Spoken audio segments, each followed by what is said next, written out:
सबसे पहले आज की तमाम बड़ी खबरें नॉनस्टॉप न्यूज में। उत्तर प्रदेश के औरैया में सड़क हादसे में 25 मजदूरों की मौत हो गई है। हादसे में करीब 20 मजदूर घायल हो गए, जिन्हें अस्पताल में भर्ती कराया गया है। घटना रात करीब 3:30 बजे नेशनल हाईवे 19 पर हुई। मजदूरों को ले जा रही डीसीएम गाड़ी सड़क के किनारे खड़ी थी, तभी पीछे से आ रहे एक ट्रक ने डीसीएम में टक्कर मार दी। घटना के वक्त ज्यादातर मजदूर सो रहे थे। चश्मदीद के मुताबिक 10 से 12 लोगों की मौके पर मौत हो गई है। ये मजदूर पश्चिम बंगाल, झारखंड और पूर्वी उत्तर प्रदेश के थे। घटना के बाद फतेहपुर सीकरी और कोसी कला के थानों के एसएचओ को निलंबित किया गया है। सीएम योगी आदित्यनाथ के आदेश पर ट्रक मालिकों और ड्राइवरों के खिलाफ हत्या का केस दर्ज किया गया है। ज्यादा जो कैजुअलिटी की बात आई है, तो जो टाला में लोग थे जैसे उन्हीं में से जैसे 24 लोग के भी सूचना है जैसा। मध्य प्रदेश के सागर में भी मजदूरों को ले जा रहे ट्रक के पलटने से 6 लोगों की मौत हो गई। हादसा बंडा इलाके के सिमरा पुल के पास हुआ। ट्रक महाराष्ट्र से यूपी के सिद्धार्थनगर जा रहा था।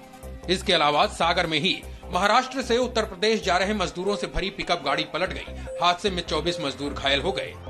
उत्तर प्रदेश के संभल में भी बस पलटने से 13 कश्मीरी मजदूर घायल हो गए हैं।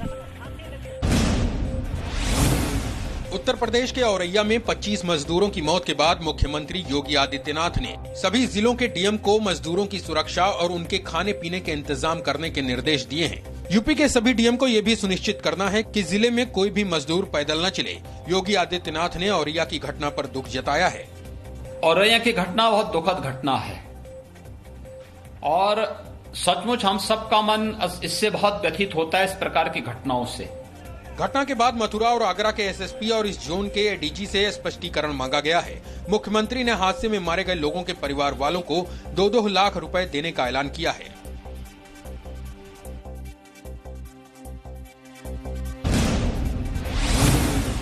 कोरोना के संकट काल से निपटने के लिए केंद्र सरकार ने आज 8 सेक्टर में सुधार का बड़ा ऐलान किया। इन 8 सेक्टरों में अब निजी कंपनियों की भागीदारी बढ़ेगी। 50 कोल ब्लॉक और 500 माइनिंग ब्लॉक निजी क्षेत्र को दिए जाएंगे। रक्षा उत्पादन में आत्मनिर्भर बनने के लिए एफडीआई की सीमा बढ़ाई जाएगी। एफडीआई की सीमा 49% से बढ़ाकर 74% की जाएगी। सोशल इंफ्रास्ट्रक्चर को मजबूत करने के लिए 8100 करोड़ रुपए खर्च किए जाएंगे। देश के 6 एयरपोर्ट्स की पब्लिक प्राइवेट पार्टनरशिप मॉडल के तहत नीलामी होगी। स्पेस सेक्टर को भी निजी क्षेत्र के लिए खोल दिया है, यानी प्राइवेट कंपनियां भी सैटेलाइट बनाने के साथ साथ लॉन्चिंग कर सकेंगी। केंद्र शासित प्रदेशों में बिजली कंपनियों का निजीकरण किया जाएगा। 8 नए क्षेत्रों को लेकर आप सबके सामने आए हैं। ये भी कहा कि आत्मनिर्भर भारत को कड़ी प्रतिस्पर्धा के लिए तैयार रहना होगा, हर चैलेंज के लिए, चुनौती के लिए तैयार रहना होगा, और जहां जहां नीतिगत बदलाव चाहिए वहां वहां नीतिगत बदलाव लाने के लिए भी हम लोग तैयार हैं। प्रधानमंत्री मोदी ने मंगलवार को कोरोना से लड़ाई के लिए 20 लाख करोड़ के राहत पैकेज का ऐलान किया था, जिसके बाद वित्त मंत्री पिछले 4 दिनों से अलग अलग सेक्टरों के लिए राहत पैकेज की घोषणा कर रही हैं।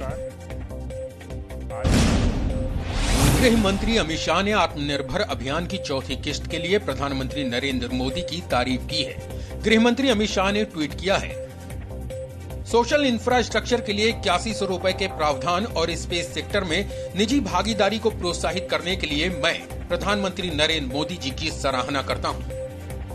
अमित शाह ने कहा कि प्रधानमंत्री नरेंद्र मोदी की सर्वोच्च प्राथमिकता मजबूत, सुरक्षित और सशक्त भारत बनाने की है। रक्षा उत्पादन के क्षेत्र में एफडीआई की सीमा 49% से बढ़ाकर 74% करने के फैसले की रक्षा विशेषज्ञों ने तारीफ की है। रक्षा क्षेत्र में एफडीआई बढ़ाने, कोयला और मिनरल सेक्टर को निजी क्षेत्र के लिए खोलने का लेफ्ट ने विरोध किया है। सीताराम येचुरी ने आरोप लगाया है कि रक्षा क्षेत्र में विदेशी निवेश बढ़ाने से देश की सुरक्षा को खतरा होगा। यानी किसी से पूछताछ नहीं, ये बिना सलाह मशवरा के ये कोविड महामारी के परिस्थिति को, इस त्रासदी को इस्तेमाल करके अपनी पूंजी बढ़ाने के लिए और अपनी स्वार्थ के लिए इस तरीके की काम जो कर रहे हैं, ये सबसे हानिकारक बात है। देश में कोरोना संक्रमितों की संख्या 85,000 के पार हो गई है। अब तक 85,940 लोग कोरोना वायरस से संक्रमित हो चुके हैं। कोरोना से अब तक 2,752 लोगों की मौत हो चुकी है, जबकि 30,153 मरीज इलाज से ठीक हो चुके हैं। मुंबई के सबसे बड़े हॉट स्पॉट धारावी में कोरोना के 53 नए केस सामने आए।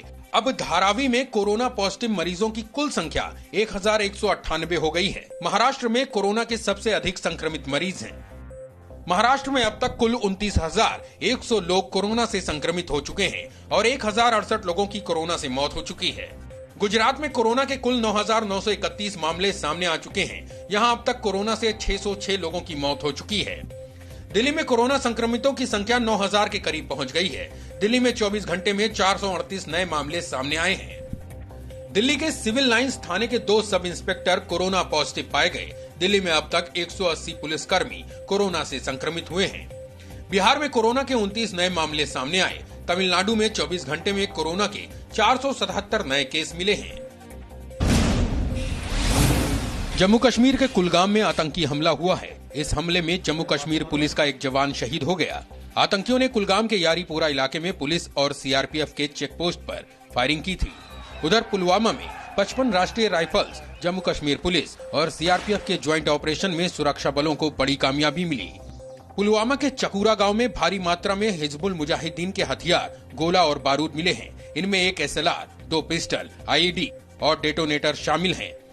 इससे पहले बडगाम में सुरक्षा बलों ने लश्कर के 5 ओवरग्राउंड वर्कर्स को पकड़ने में कामयाबी हासिल की। इनमें जहूर वानी लश्कर आतंकवादी यूसुफ क्वांत्रो का करीबी है और उससे हुई पूछताछ के आधार पर लश्कर के सीक्रेट बंकर का भी पता चला है।